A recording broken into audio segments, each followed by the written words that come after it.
guys, welcome back to my channel. As you know, I am Avis. Today I'll be doing a hair in review and a hair install of this hair from Longqi Hair, you guys. I received this 14-inch lace front unit in deep wave, and it's really nice. What I do like about it, I don't think it would bleach the knots, and the hairline looks pretty good, pretty realistic. It could be tweezed and plucked some more, but I mean, I just like it the way it is. You know, to each his own. You like yours, I like how you like yours, I like mine. So anyway, you guys, just keep on watching, and like I said, I really like it a lot. It's like really pretty. So anyway, all the information will be down below in the description bar, and I will see you guys next time. Thanks for watching. Bye.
Hi everybody, and welcome back to my channel. I'm Avis, and thank you for joining me once again.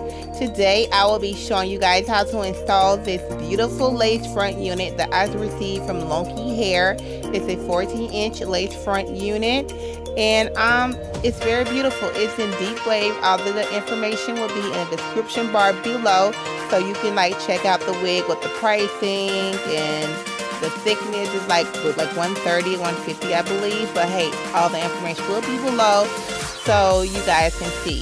So anyway, I'm going to go ahead and start this tutorial.